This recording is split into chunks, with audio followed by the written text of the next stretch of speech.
I hear from people's parents or people's kids about how much fun they had skiing with me and how I did that. And that's what it's all about. That's what I want to provide. I want to help people enjoy the sport. I want them to connect with the things so that they're healthy and they're safe and they can ski all day. And I've done that and I don't have a pin.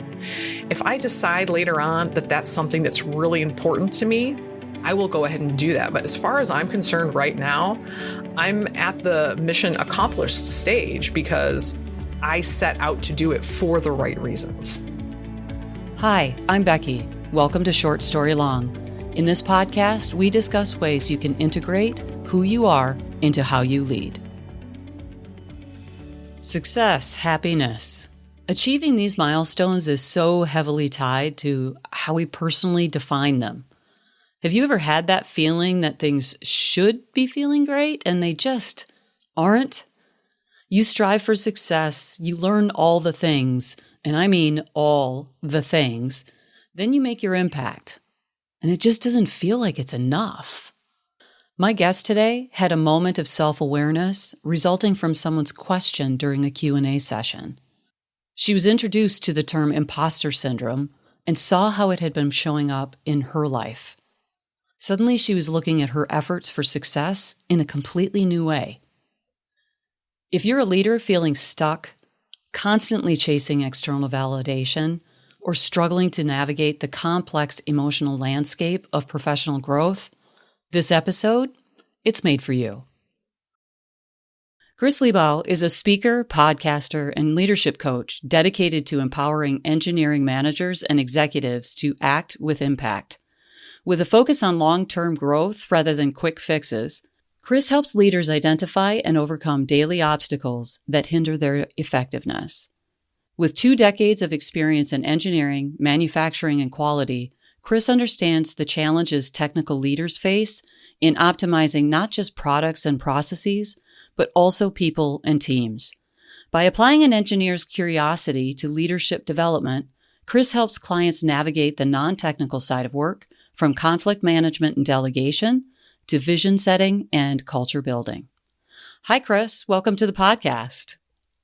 Hi, Becky. Thank you. It's great to be here. Yeah, I'm really excited to hear about one of these inflection points within your career and really understand a little bit more about what your experience has been.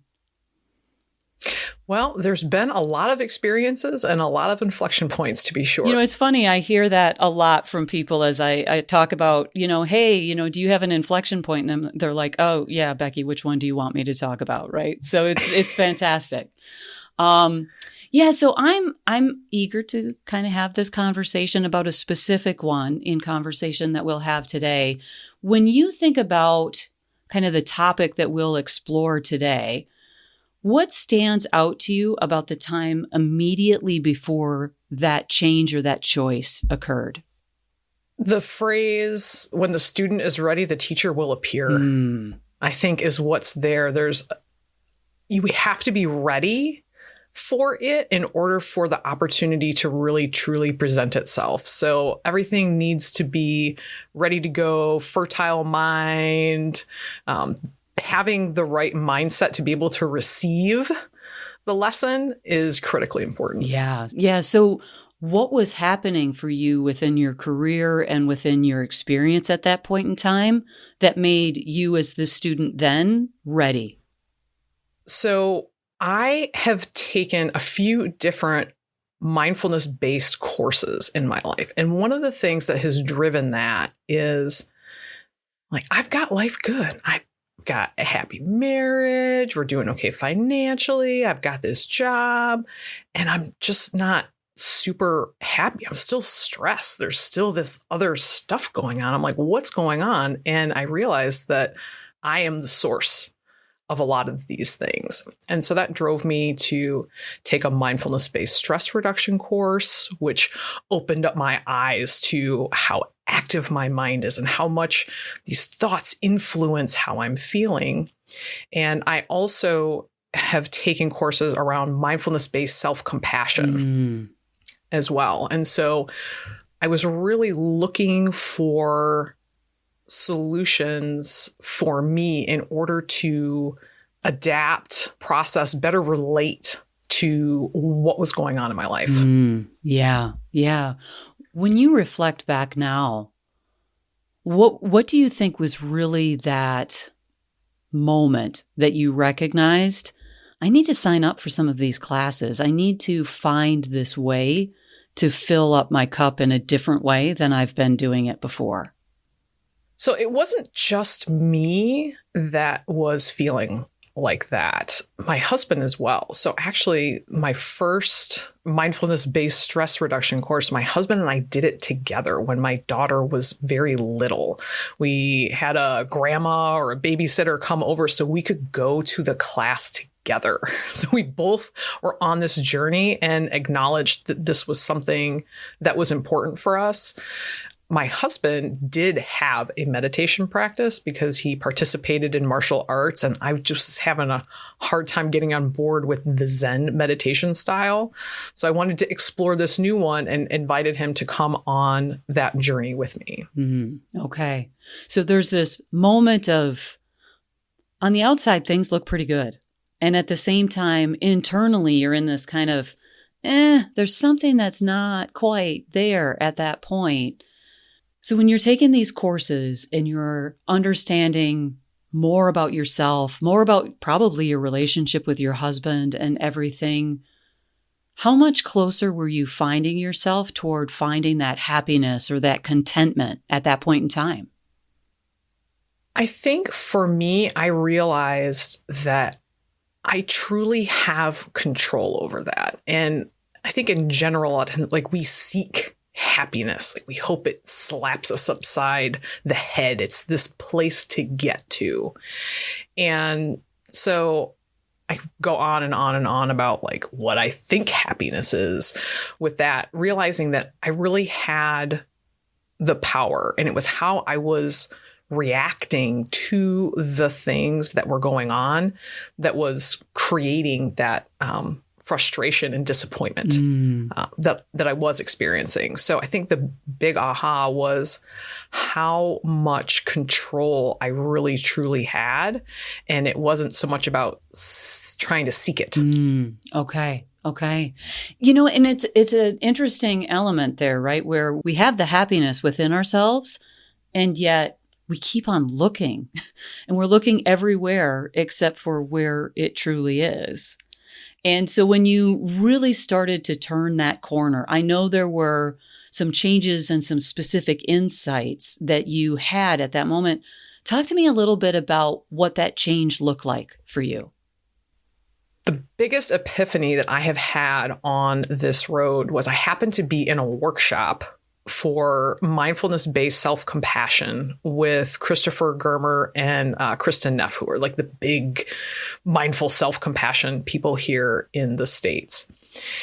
So my brain was supercharged and primed around this self-compassion aspect. And somebody in the audience at the end for the Q&A, somebody in the audience asked a question if there had been any research done about the relationship of self-compassion with imposter syndrome. And at this point in time, I had never heard the phrase imposter syndrome. So I whipped out my phone and Googled it and I went, you've got to be kidding me. This is a thing? There are other people that experience this? And it was in that moment that that was the thing that clicked all of this stuff I've been doing to prime myself, that I'm the one driving this. I'm the one that's striving. I'm trying to prove myself to me. And that opened up a whole new perspective on what it was that was driving me professionally, different things I was doing personally, all this striving that I was just there was a lot of striving that was happening that I thought was going to bring me happiness, and it was bringing me stress. Yeah. So in that moment, it almost sounds like you had a chance to decide between striving and stress, right? Success and stress. And it was really an internal measure of that instead of an external one. How much do you think that that's true? So I'm a lifelong learner. I like challenges. I love all of these things. One of my best friends, he and we've gone after multiple certifications together, and he coined the term certification whore. And I wear it proudly because, right, we like the challenge, we like the structure, we like doing those things. I've met many friends, and so I don't regret these things, though I've come to realize that I have pursued many of these things because I wanted to prove myself to me. I thought that by going and getting this thing, that I was going to feel better about myself somehow. And I can tell you that many of them were empty, which is why it's like an addict. You got to go to the next one. You got to get the next one. And when this moment happened for me, I was in the process of, it's called certified in the National Ski Patrol. And it's kind of like the PhD of ski patrol. It's the highest level that you can attain. There's things on, avalanche travel and finding people buried in the snow and all this stuff with ropes and skiing. And it's a multiple year journey. And I was in my third year. I had one module left. And this experience I had, this inflection point, was about 2 or 3 months before the exam for this final thing that I had to do. And it was so freeing and liberating to have this awakening about it. And it really took some of the pressure off of it, saying like, oh, wait, like, look at this journey. Look at what I've learned. I want the pin, but I don't have to have the pin. I can embrace this journey, and I don't have to prove myself to me anymore. I get it now. So that was a huge weight off my shoulders, because now I can be in the moment, be a part of this. I can ask some of these questions. So this extra level of awareness has been really powerful to see things through a different lens and perspective. So I have to ask you, did you finish the course? Yes, I did. Okay. When you think about that place where you could recognize that you were doing it for you so that you could have the pin, but not do it so that you could prove that you had achieved this big thing that was probably quite challenging. A multi-year course is no easy path to take. What were you considering as the choice when you had that recognition about that particular program? Well, I was so far into it, I was going to finish it. So there was no question there, but it really helped me see what has driven me to do different things. And it's allowed me to make sure that I check myself as soon as somebody mentions something and I'm like, oh, yay, like, let's go do that. That's a signal for me to pump the brakes and say, okay, well, what's really in it? Like, yes, you have this hyper achiever tendency to go after things. And is this really going to have the fun factor? So making wiser decisions about, is this going to have the appropriate fun to stress ratio in it? Mm-hmm. Absolutely, because learning can be stressful, even when we're enjoying it. There's that moment where you're looking at that ski patrol certification. There's that moment that you're in the self-compassion session and hearing that word or phrase, I guess, imposter syndrome, for the first time. As you heard that phrase, imposter syndrome, what were the behaviors that you noticed to protect yourself prior to that? Well, I think the big thing that drove me was external validation. By going through and doing that, because, so I didn't have that self-compassion to find that validation, the you are enough side of stuff. And so it was that hungry ghost kind of thing where you're constantly seeking something, trying to find that thing that you're looking for. And maybe you find it, whatever, you get that pin. And then 2 weeks later, the excitement wears off and you're like, oh, here I am again, as Jack Cornfield says, after the ecstasy, the laundry, right? We come down off that thing, and then all of a sudden we're like, oh, it's life again. Well, now what do I do with myself? Exactly. Exactly. When I was in HR, it's why I always came to a reflection to my clients were saying, money only lasts so long. Then we start to incorporate that into our everyday life, and we no longer remember that we didn't have X% on our check, 3 months ago. And it definitely has a bit of a half-life, right? In terms of where that goes for us. And one of the reasons I wanted to ask you that question was because there's this element of the chase. And I know you're still sort of the learner, right? But after you were familiar with imposter syndrome and hear that term and it becomes part of your vocabulary, and then you have that moment where you're like, oh, I get how I'm actually doing this now. How did that change how you looked at the need for certifications going forward?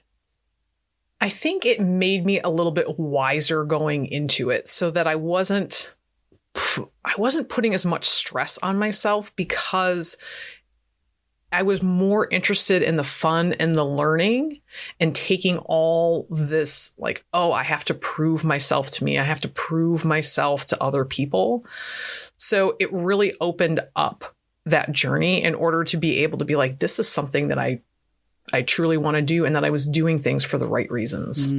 Yes. Well, and I think about that external validation piece of things too, where now you're looking at yourself and saying, am I happy with this? Does this bring contentment to me?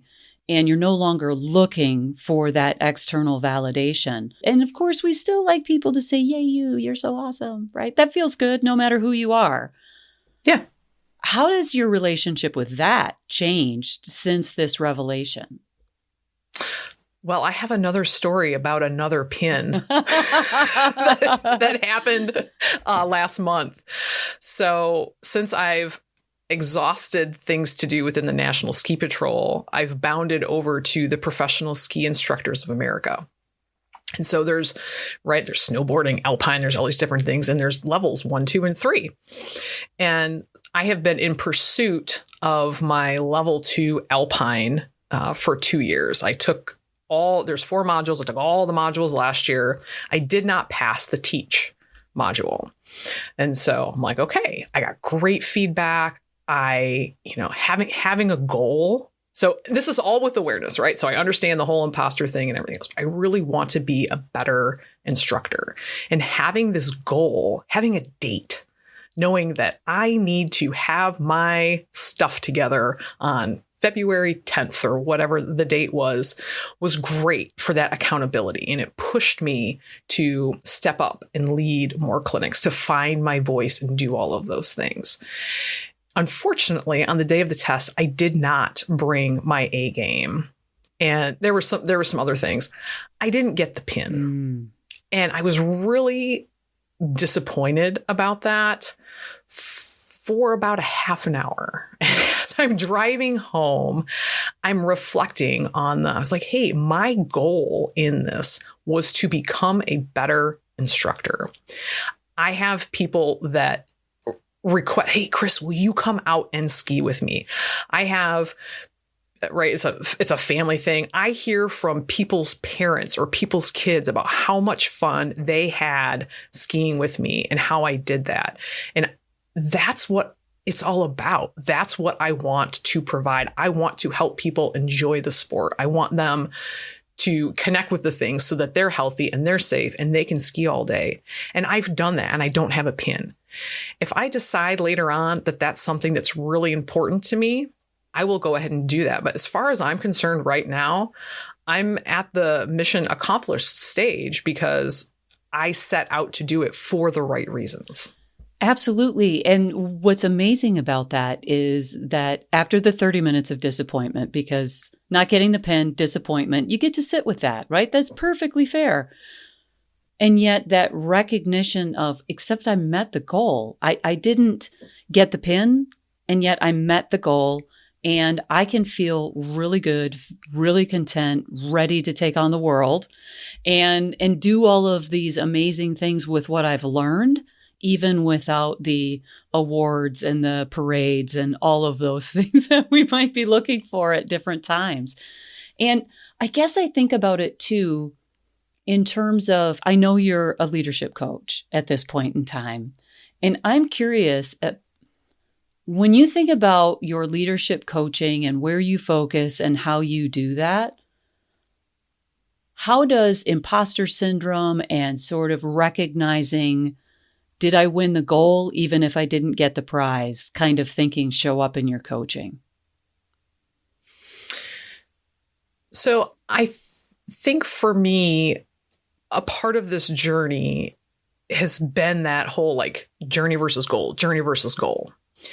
And it was probably about a year into my leadership coaching business that I really had maybe another inflection point. I had this revelation around, for me, it's not so much about what it is I want to be when I grow up.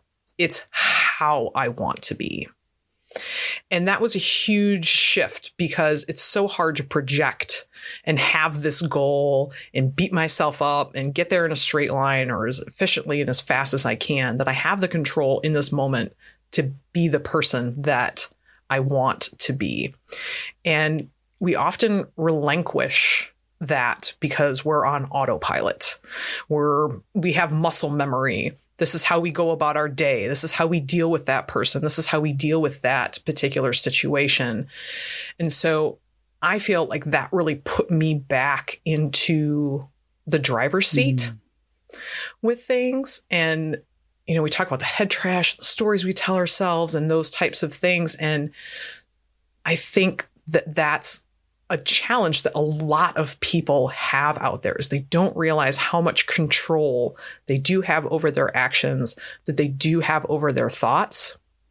And that is a huge part of it when we understand what knobs we have and that we can actually turn some of them. We can't control the universe, but we can control how we respond to things.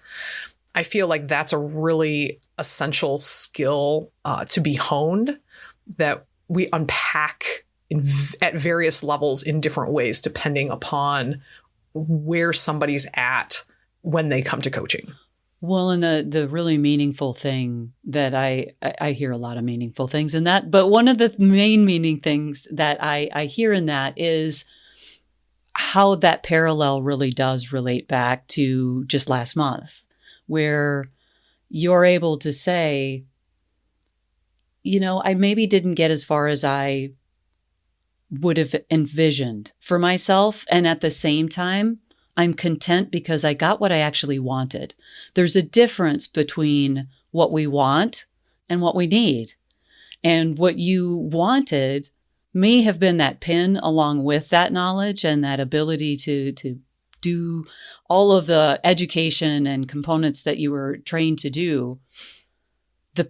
The lack of pin doesn't mean that you can't do those things. It just means you didn't pass an exam, which is very different. And so when we're out in the workplace and we think about what we want instead of who we are, there is a lot more hurdles in terms of getting to that what, when who is a choice you get to make, to your point, all of the time. Every moment we get to choose who we are when we're conscious of that. We're all a work in progress. So where is it that you see this opportunity for you to go even farther down this path, not only for yourself, but in so many ways that we bring to our clients what we bring for ourselves? Where do you think this goes for you next? Wow, that's a big question.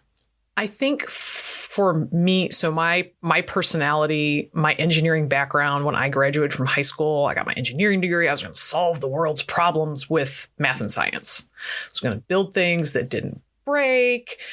And I had my calculator and my engineering paper, and I was really ready to go. And I wasn't a people person. I wasn't any of that stuff. And that was the story that I told myself. And as I got out into the world and learned about emotional intelligence. I was like, oh, why aren't these things working? Like, oh, how do I navigate these office politics? How do I communicate with people? I had quite the journey in unpacking. And so I feel that there's this pendulum swing there's this arc that's happening. And having my own business, like there's no plan, there's no structure. Like I did great in college. There's a structure and this is the class that you take. And then you take this class next and you get grades and you get feedback and you have all of those things, which is one of the reasons why I enjoy these certifications, because there's a process and people roll out this red carpet and say, you do A and then you do B. And they're all frameworks for, achievement in a way. So for me, it's starting to really build and find more comfort in places that aren't predictable. One of the things that I've noticed is I have this analytical mind. I like to solve the problem. I like to put a process together. I've got my flow chart. I've got my model. I'm super organized.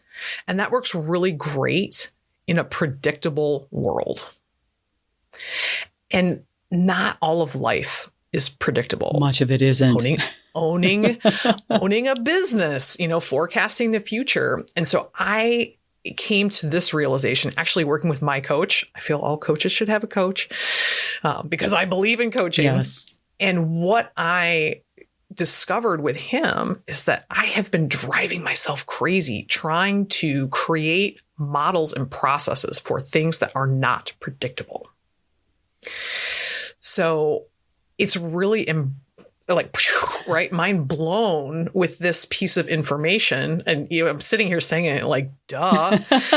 But that's my favorite tool. And so that's where I go. And so for me, thinking about the journey and not necessarily where we're going and knowing the inputs and the outputs and all those things, my challenge now is to embrace that part and really lean even harder into this mindset that I have and how that means and how I navigate my business.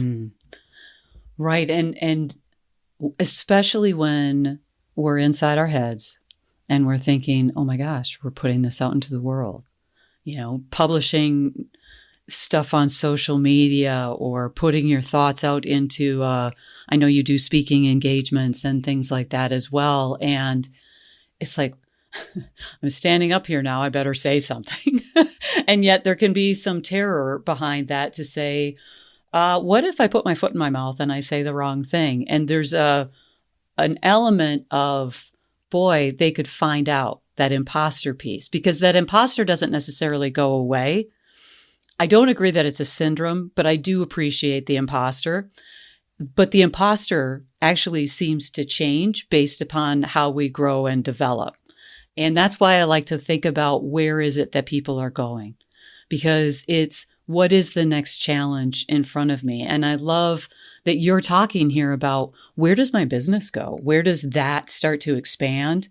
Not necessarily in terms of programming or whatever, but that expand that place in my heart or the way that I approach that. That's really what I was hearing when you were talking about that. I'm used to process and tools, and I love those kinds of things, but there's a part of the universe in which those tools won't help you get from here to there.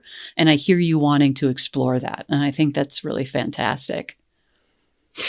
Yeah, for me, stepping out of the super analytical world, starting my own business, meeting entrepreneurs that are, I'll say, very entrepreneurial mindset type people to say, oh, Kris, you just have to take messy action. And I'm like, you got to be kidding me. I'm like, I don't do messy action.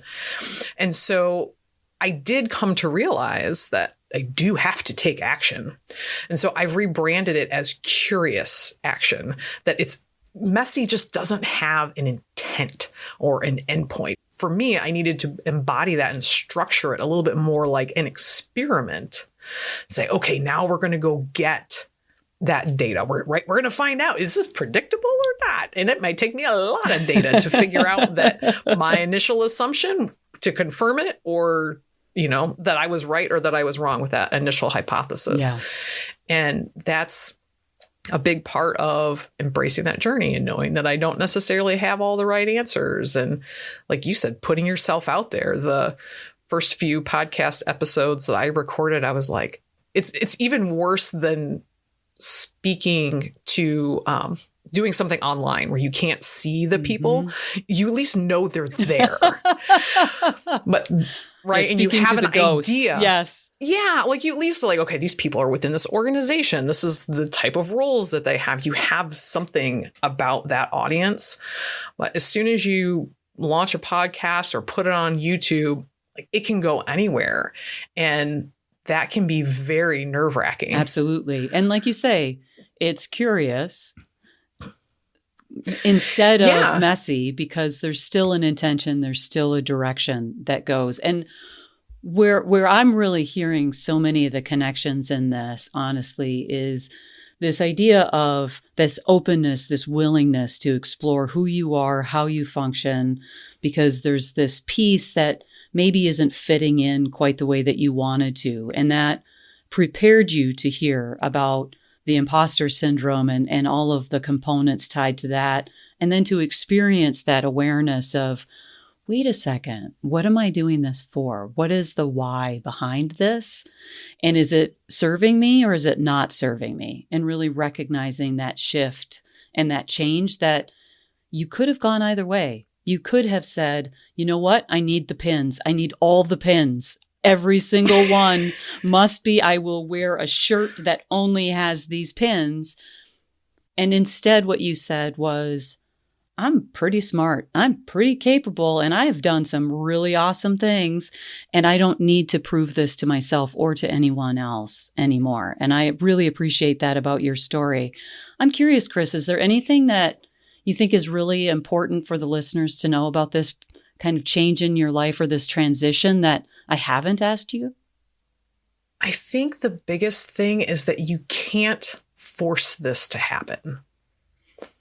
There's not a course that you can, yes, I did take some courses with things along the way. I have worked with people. Coaching is a great opportunity because, right, I think when people are telling me things, I feel like I have sometimes this ability to read between, I can sort of see the gears turning, and I have the ability to ask a question that can, not that I'm trying to move somebody in that direction, but to ask these things of people so that they can start to uncover some of their things more expediently. Well, that's that curiosity again.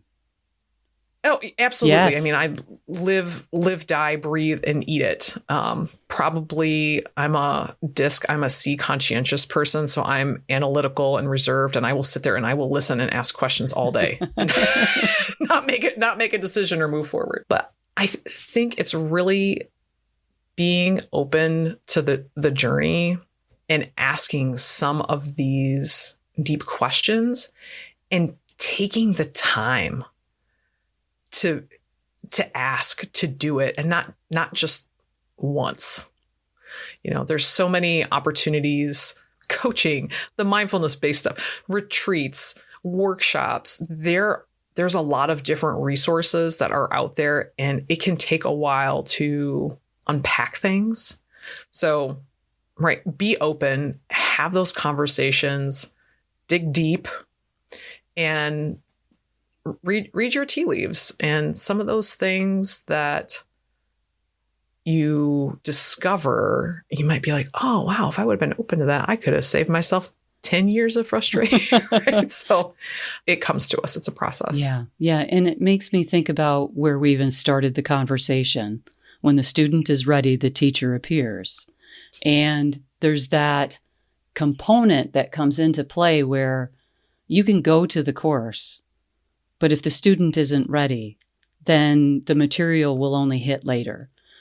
I find sometimes that I've looked at things after I'd gone through the course, maybe a year or two prior, and I find it and I'm flipping through it and I think, oh, I totally didn't get that when I went through the course, but now it lands with me in a very different way. So I really appreciate that about what you're saying, and really appreciate you coming onto the podcast with us today. I'm really excited to have you here and share your experience, and just want to let you know how much I appreciate you. Awesome. This has been a great conversation, Becky. I really appreciate the invitation. Thank you. Absolutely.